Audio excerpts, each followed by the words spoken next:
my God. Until Obama, we never had divisiveness in this country like this. You go to Yale, you go to Harvard, every goddamn building is named after a Jew. NYU, Columbia, all named after Jews who gave money, and they're spitting in the face of these people and saying, we want to kill you. This is no different than Nazi Germany. Coming back, I see Nazi Germany all over this thing. That was Home Depot co-founder Bernie Marcus sounding off on anti-Israel protesters on college campuses, to our own Charlie Gasparino, comparing this spike in anti-Semitism to the rise of Nazi Germany. And we have been covering this story on this show, guys. We've been talking about the anti-Semitism that we're seeing on campus and trying to figure out where it comes from. He is making that point. You've got so many Jewish donors, and yet the kids feel like they're not safe on campus. Brian, also taxpayers are getting a raw deal here, because the elite colleges that are enabling anti-Semitism are then getting billions of dollars in federal funds. Yeah, it's pretty crazy. So Harvard and UPenn, they're supposed to be schools, right, in the business of teaching. But they're collecting more money in government contracts and grants than in undergraduate student tuition. Listen to this. Between 2018 and 2022, Harvard received $3.13 billion in total federal payments, including federal grants and contracts. UPenn, same thing, only more. They received $4.38 billion in payments. Those are your taxpayer dollars going to institutions with a combined endowment of over $70 billion. So taxpayers see this, you guys. They see what's going on campus. They see the anti-Semitism. They see the leftist bias.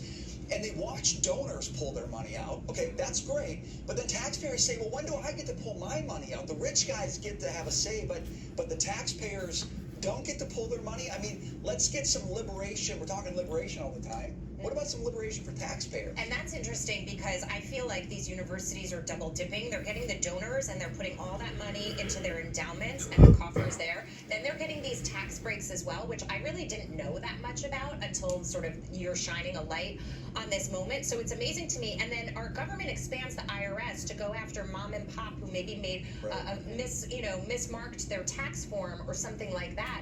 Whereas these are the kinds of things that you can do to change and actually bring in meaningful revenue. Yeah, I think this is why we hear some GOP lawmakers that are calling for an inquiry into the tax exempt status of some of these colleges and universities, questioning whether they should continue to enjoy that benefit. Why do you get a huge tax break on your $70 billion in endowment money? That's a very good question. All right, so could this be the new front in defunding colleges? Oberlin College is facing a federal anti-Semitism probe over the quote, and this is great, professor of peace who wanted to eliminate Israel. That's a professor of peace. Joining us now, Oberlin College graduate Melissa Landa. Melissa, thank you for being with us. You're a graduate of Oberlin College, but you have observed for a very long time anti-Semitism on that campus, and now you are suing them for it. Explain what you're doing. Well, look, the anti-Semitism we're seeing on college campuses today as a result of the October 7th massacre of Israeli civilians by Hamas is reminiscent of the anti-Semitism I've been documenting at Oberlin since 2014.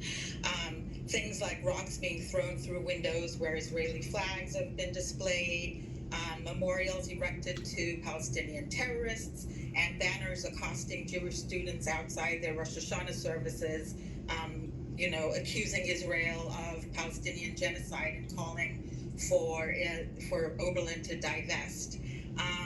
And as far as Mohammed Jafar Mahalati, the professor of peace, he teaches his students to glorify Hamas and teaches them that Israel is, an illegitimate apartheid state.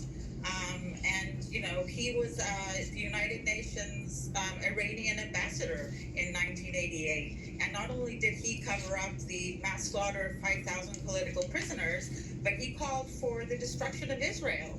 And he called for global jihad. Wow. And I might also add that in 1997, when he was at Columbia, a student sued that he was sexually harassing her. So that's Mohammed Jafar Mahalati. And so, yes, after all of this, I decided to file a complaint with the Office of Civil Rights because enough is enough. Yeah, no, and when you're teaching the kids that and you're teaching it en masse, then that's kind of the ideology that's spread across these campuses. We just had an activist on, Iranian Jewish woman, Mandana Dayani, and I want you to listen to this, Melissa. Okay. And when you have the leader of Hamas go on television and say verbatim, we will do this over and over again, and it is not just Israel that we're after, I don't know why this is confusing to people. How do people like you get that message out there and make sure that it's more pervasive than it has been? The message that enough is enough? Yeah. Well, I mean, you know, we have tried to work through the administration. It's fallen on deaf ears. We have tried to work through donors, and nothing really has worked. And so the only thing that we've done, and when I say we, I talk about Oberlin alumni, is gone through the Office of Civil Rights and filed this complaint. And money talks. And so if Oberlin's going to lose federal funding, perhaps now they'll listen. Melissa, it was a pleasure to speak to you today. Thank you so much for being here. Thank you very much. Students for Justice in Palestine are now calling on the UAW